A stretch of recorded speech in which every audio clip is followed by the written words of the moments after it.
ನೋಡಿ, ನಾ ಕಲಬುರಗಿಗೆ ಹೋಗಿದ್ದೆ ನಮ್ಮ ಉಮೇಶ್ ಜಾಧವ್ ಅವರ ಚುನಾವಣೆಯಲ್ಲಿ. ಪಾಪ ಬರೀ 25,000 ಸೋತರು. ನಾವೊಂದು 15-20 ಸಭಾ ಮಾಡಿದೆ. 10-15,000 ಜನ ಸೇರ್ತಿದ್ರು. ಅವರೊಬ್ಬರು ಡಾಕ್ಟರ್ ಉಮೇಶ್ ಜಾಧವ್ ದಿಲ್ಲಿಗೆ ನಾವು ಹೋದಾಗ ನಮ್ಮ ಸಕ್ಕರೆ ಕಾರ್ಖಾನೆಗೆ ತೊಂದರೆ ಆದಾಗ ನಮ್ಮ ಜೋಡ ಹಗಲು ರಾತ್ರಿ ಬಂದಂಥ ಪುಣ್ಯಾತ್ಮ ಉಮೇಶ್ ಜಾಧವ್ನ ಸೋಲಿಸಿದ್ರು.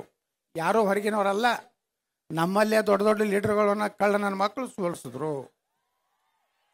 ಅದಕ್ಕೆ ನನಗಿರುವಂಥ ಜಗಳ. ನಾ ಯಾರಿಗೂ ಅಂಜೋ ಮಗ ಅಲ್ಲ. ನೀವು ಟಿ ವಿ ಒಳಗ ಪೇಪರ್ನಾಗ ರೊಕ್ಕ ಕೊಟ್ಟು ನೀವೇನು ಕಿಸಿದ್ರು ನನಗೇನು ಕಿಸಿದಾಗೋದಿಲ್ಲ. ನಾ ಹಿಂಗೆ ಇರಾವ. ಒಂದು ದಿವಸ ಕರ್ನಾಟಕದ ನಂಬರ್ 1 ಆಗವನೇ. ಬಂಜಾರ ಸಮಾಜವನ್ನು ಎತ್ತಿ ಹಿಡಿಯವನೇ. ಯಾರು ಬೇಕಾದ ಲಗ ಹೊಡಿಲಿ. ನನಗೆ ಅಧಿಕಾರ ಸಿಕ್ತಂದ್ರೆ ಪ್ರಕಾಶ್ ಚವ್ಹಾಣನು ಒಂದು ಒಳ್ಳೆ ಹುದ್ದೆಗೆ ತರುವಂತ ನಮ್ಮ ಶಿವಲಾಲ್ ಮಹಾರಾಜರ ಸಾಕ್ಷಿಯಾಗಿ ಹೇಳ್ತೇನೆ. ನೀವೆಲ್ಲ ಗಟ್ಟಿಯಾಗಿರಿ. ನಾನು ಜೋಡ ಹೊಸ ಅಧ್ಯಾಯ ಪ್ರಾರಂಭ ಮಾಡೋದು ಕರ್ನಾಟಕದಾಗ. ಸಾಕಿರು ಕಳ್ರು ಅಪ್ಪ ಮಕ್ಕಳು ಲೂಟಿ ಮಾಡಿ ತಿಂದು ಕಲಾಸ್ ಮಾಡಿ. ಇವತ್ತು ನೋಡ್ರಿ ಎಷ್ಟು ಮಂದಿ ರಿಯಲ್ ಎಸ್ಟೇಟ್ ಮಾಡಿ ಎಷ್ಟು ಮಂದಿ ಶ್ರೀಮಂತರಾಗ್ಯಾರ ಎಲ್ಲ ಸಮಾಜನಾಗ. ಸಮಾಜಕ್ಕೆ ಯಾರು ಕೊಡ್ತಾರೇನೋ 1 ಲಕ್ಷ ಪಟ್ಟಿ ಕೊಡು ಅಂದ್ರೆ 108 ವಿಚಾರ ಮಾಡ್ತಾರೆ. ಇಲ್ರಿ ಭಾಳ ತ್ರಾಸ ಐತಿರ್ತಾರೆ. 10 ಕೋಟಿ 20 ಕೋಟಿ ರೂಪಾಯಿ ಮನೆ ಕಟ್ತಾರೆ. 4 ಕೋಟಿ ರೂಪಾಯಿ ಗಾಡಿ ಒಳಗೆ ಅಡ್ಡಾಡ್ತಾರೆ. ಆದರೆ ಯಾವ ಸಮಾಜದಿಂದ ನಾವು ಮುಂದೆ ಬಂದೀವಿ, ಯಾವ ಸಮಾಜ ನಮ್ಮನಿಟ್ಟು ದೊಡ್ಡದು ಮಾಡೈತಿ, ಆ ಸಮಾಜದ ಋಣ ತೀರಿಸುವಂಥ ಕೆಲಸ ಯಾರು ಮಾಡ್ತಾರಪ್ಪ ಇವತ್ತು? ಸಮಾಜಕ್ಕಾಗಿ ಸ್ವಲ್ಪ ನಾವು ಕೊಡ್ಬೇಕು. ಎಲ್ಲ ಸಾವಿರಾರು ಕೋಟಿ ಗಳಿಸ್ತಾರೆ. ದುಬೈದಾಗ ಆಸ್ತಿ ಮಾಡ್ತಾರೆ, ಮಾಸ್ಕೋದಾಗ ಮಾಡ್ತಾರೆ, ಆ ಮಾರಿಸಸ್ದಾಗ ಮಾಡ್ತಾರೆ. ಇಲ್ಲಿ ಕತ್ತಿ ಹೊಡಿತಾರ. ನಾವು ರೈತನ ಮಕ್ಕಳು, ರೈತನ ಹಾಕಿ ಎಲ್ಲೆಲ್ಲಿ ರೈತನ ಹಾಕಿ.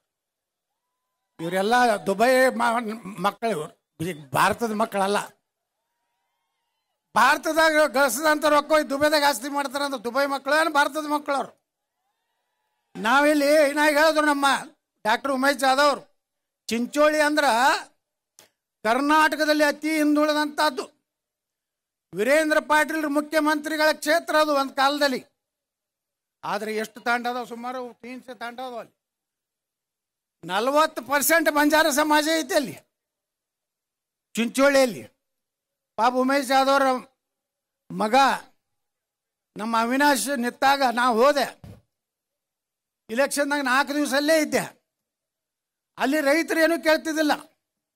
ಏನೂ ಬ್ಯಾಡ್ರಿ ಗೌಡ್ರ, ನಮ್ದೊಂದು ಸಕ್ರೆ ಕಾರ್ಖಾನೆ ಅರ್ಧಕ್ಕೆ ನಿಂತದ. ಇದು ಮಾಡಿಬಿಟ್ರೆ ನಾವೆಲ್ಲ ಬಂಜಾರ ಸಮಾಜದವರು, ಎಲ್ಲ ಸಮಾಜದವ್ರು, ಲಿಂಗಾಯತರು, ಎಲ್ಲ ಸಮಾಜದ ಹೊಲ ಮನಿ ಅದಾವು, ನೀರು ರಗಡೆ ಐತಿ. ವೀರೇಂದ್ರ ಪಾಟೀಲ್ ನೀರು ಮಾಡಿಕೊಟ್ಟಾರ. ಒಂದು ಕಬ್ಬ ಏನೋ ಮಾಡ್ಕೊಂಡು ನಾವು ಜೀವನ ಮಾಡ್ಲಿಕ್ಕೆ ಸಾಧ್ಯ ಐತೆ ಅಂತ ಹೇಳಿದಾಗ 10-11 ವರ್ಷ ಹಂಗೆ ಬಿದ್ದಿತ್ತದು. ಲೀಲಾವ್ದಾಗ ಯಾರೂ ಲೀಲಾವ್ದಾಗ ಟೆಂಡರ್ ಹಾಕಿದ್ದಿಲ್ಲ. ನಾನು ಆ ಟೆಂಡರ್ ಹಾಕಿ ಇವತ್ತು 1,000 ಕೋಟಿ ರೂಪಾಯಿ ಖರ್ಚು ಮಾಡಿ ಇಡೀ ದೇಶದಲ್ಲೇ ಒಂದು ನಂಬರ್ 1 ಇಥನಾಲ್ ಫ್ಯಾಕ್ಟ್ರಿ ಮಾಡೀನಿ. ಆದರೂ ನನಗೂ ಕಾಡಿದ್ರು. ನನಗೂ ಪರ್ಮಿಷನ್ ಇಲ್ಲ, ಅದು ಇಲ್ಲ, ಕೇಸ್ ಹಾಕಿ ನನಗೇನು ಕಾಡಿದ್ರು.